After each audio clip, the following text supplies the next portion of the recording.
حضرت انس بن مالک حدیث کے راوی ہیں، توجہ کرنا.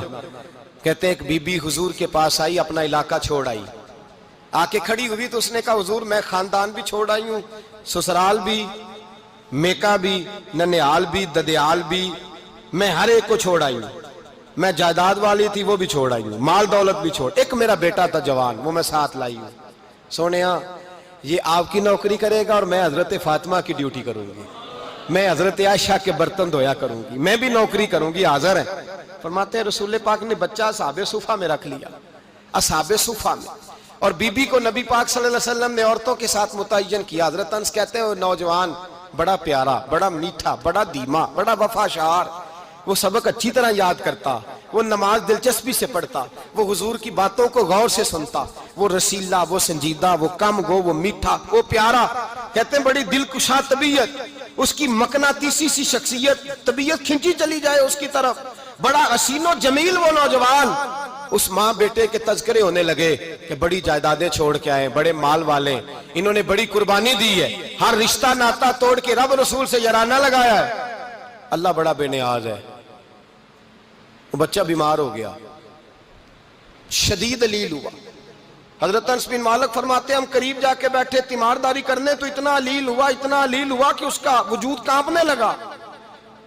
کہتے ہیں کچھ ہی دیر گزری تو اس نے کلمہ پڑھا، روح پرواز کر گئی، روح پرواز کر گئی، سننا روح پرواز کر گئی. کہتے ہیں نبی پاک صلی اللہ علیہ وسلم کو بلایا، حضور آئے تو آنکھوں میں آنسو. نبی پاک صلی اللہ علیہ وسلم نے سر پہ ہاتھ پھیرا اور پہلے حضور نے جملے ارشاد فرمایا تم غسل دو، کفن دو، میں خود اس کا جنازہ پڑھاؤں گا. پھر حضور نے فرمایا نہیں، اسے غسل نہیں دینا، ارادہ بدل گیا ہے، پروگرام تبدیل ہو گیا، اسے غسل نہیں دینا، کفن نہیں دینا. حضور کیا کریں؟ فرمایا اس کی اماں کو جا کے بتاؤ. یہ نہیں فرمایا بلا کے لاؤ، اماں کو جا کے بتاؤ. حضرت انس کہتے ہیں میں نے کوئی نرالا سے رنگ دیکھا، کوئی منفرد سے انداز دیکھا، ہمیں بھیج دیا اماں کو بلاؤ، اور خود نبی پاک اس کمرے سے نکل گئے اور حضور کے آنسو بھی یکدم خشک ہو گئے، مزاج بدل گیا، پریشانی بدل. اماں کو بلاؤ اس کی.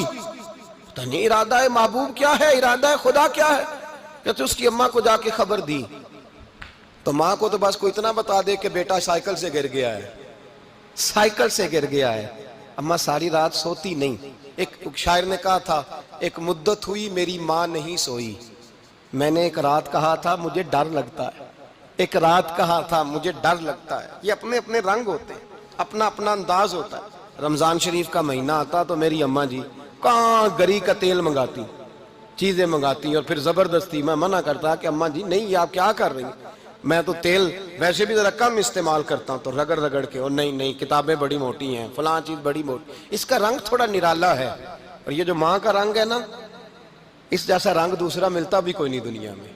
یہ اپنی مثال آپ ہی ہے. اماں کو کہا تیرا بیٹا، اماں ذرا دوڑی، گری، پھر اٹھی، پھر گری، پھر اٹھی، پھر گری، روتی ہوئی آئی. کہتے ہیں پیچھے وہ روئی، لیکن جب بیٹے کی میت کے قریب آئی تو اب نہیں روئی. کہتے ہیں ہمارے چہروں پہ نظر دے ڈالی اور کہنے لگی تمہارا کلاس فیلو فوت ہو گیا ہے، واقعی چلا گیا ہے. کہاں پردہ کر واقعی کہاں.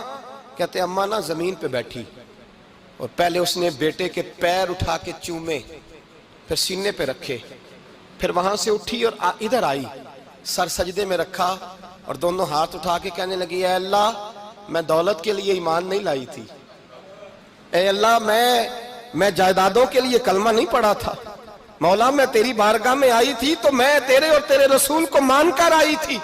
خدا بندہ میں نے میکے چھوڑ دیے، سسرال چھوڑ دیا، ننیال چھوڑ دیے، ددیال، وہ دشمن تھے سارے دین کے، چھوڑ کے آئی. میں نے آرزوؤں کا بڑا مکان بھی چھوڑا. خدا بندہ بیٹے نے جانا تھا، مجھے شکوہ کوئی نہیں، لیکن خدا بندہ اب میرے سارے کہیں گے تو نے کلمہ پڑھا تھا تو تیرا بیٹا ہی چلا گیا. اے اللہ کی اگر نے دل مسلم کی دل جوئی نہیں، تانا دیں گے بت کے مسلم کا خدا کوئی نہیں. اے اللہ میرا یقین کہتا ہے کہ اگر تو مارنے پہ قادر ہے تو زندگی دینے پہ بھی قادر ہے. خدا بندہ کافروں کو راضی نہ کر، وہ خوش ہو جائیں گے، وہ مجھ پہ تانے کسیں گے، پھپتیاں کسیں گے. اے عرش کے مالک رحمت کا دروازہ کھول، میں تیرے نبی کی بارگاہ ناز میں رہتی ہوں، نظر فرما. حضرت انس بن مالک فرماتے ہیں ایمان، یقین اور استقامت کے ساتھ اس بوڑھے نے جب دعا مانگی تو ہم نے مسجد نبوی کے صحن میں عجیب نظارہ دیکھا. ایک ماں نے دعا مانگی تو بیٹا اٹھ کے بیٹھ گیا. کہتے ہیں بیٹا اٹھ کے بیٹھ گیا، کلمہ پڑھ تو وہ اٹھ کے بیٹھا، ماں نے سینے سے لگایا اور ماں اور بیٹا نعرے لگانے لگے، لوگوں سنو، قرآن بھی سچا، اسلام بھی سچا، اللہ بھی سچا، یہ مسجد نبی سچوں کا گھر، اور سب سے بڑھ کے اللہ کا رسول سچا. اللہ کے رسول سچے، محبوب سچے، مسجد میں رہنے والوں میں سب سے بڑھ کر سچے، رسول کائنات صلی اللہ علیہ وسلم کا دین سچا. فرماتے ہیں رسول پاک کو خبر دی تو محبوب نے مسکرا کے فرمایا میرے رب کی طاقتیں بڑی زیادہ ہیں.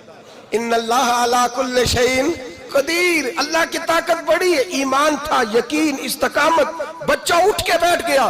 حضرت انس کہتے ہیں وہ حضور کے زمانے میں بھی حیات رہا، وصال ظاہری کے بعد حضرت ابو بکر کے زمانے میں بھی موجود رہا، عمر کے زمانے میں بھی موجود، حضرت عثمان کے زمانے میں. اس کی ماں کا انتقال ہوا، اس نے اماں کو دفن کیا، اور ماں کے بڑے عرصے کے بعد اس نے پردہ کیا.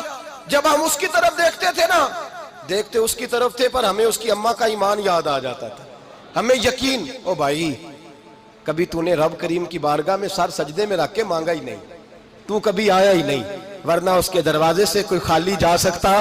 سوال ہی نہیں پیدا ہوتا کوئی خالی جائے. کوئی جاتا ہی نہیں، وہ بھیجتا ہی نہیں، اس کا انداز ہی نہیں، اس کا یہ کریمانہ انداز ہی نہیں، وہ بھیجتا ہی نہیں، وہ تو نواز دیتا ہے. ایمان، یقین، استقامت اپنائیے، اوڑھیے اپنی زندگی میں، اللہ تبارک و تعالیٰ کے ساتھ جڑیے. یہ دنیا داروں کے ساتھ ہم تعلق جوڑ کے رکھتے ہیں، کبھی SMS، کبھی ٹیلی فون، کبھی عید پہ مبارکباد، کبھی فلان جگہ. دنیا داروں سے جوڑ کے رہتے ہو، خدا سے جوڑ کے رہو. کبھی فجر میں جڑ جاؤ، کبھی زور میں جڑ جاؤ، کبھی تلاوت میں جڑ جاؤ، کبھی درود و سلام کی وجہ سے رب کریم کے ساتھ تعلق بناؤ، کبھی رمضان میں، کبھی ایمان میں، کبھی حج میں، کبھی عمرے میں، کبھی کسی غریب کی مدد میں، کبھی کسی لاچار کی مدد میں، کبھی بے کس کی مدد میں، کبھی مجبور کی مدد. جڑ جاؤ اللہ تبارک و تعالیٰ کے ساتھ. مضبوط ایمان، مضبوط قوت پیدا کرو، توانائیاں حاصل کرو، اپنے اندر خوبی پیدا کرو. میرے بھائی یاد رکھیں، ایمان مضبوط ہوتا ہے تو اللہ عرش سے مدد نازل فرماتا ہے، اور جب ایمان کمزور ہوتا ہے تو جو مدد پاس ہوتی ہے وہ بھی چھن جاتی ہے. رمضان المبارک کا جمعہ، پہلا جمعہ، ایمان کا موضوع بیان کر کے دو باتیں گزارش کرنی ہے. ایک وعدہ کیا میرے نبی پاک نے، ذرا ایک تجربہ کریں تو صحیح، اس پر بھی ذرا تجربہ کریں. یہ 8 دن یہ نسخہ آزمائیں تو صحیح. رسول پاک نے فرمایا تو نماز پڑھ، تیرے نبی کا وعدہ ہے تیری روزی میں برکت ہو جائے گی.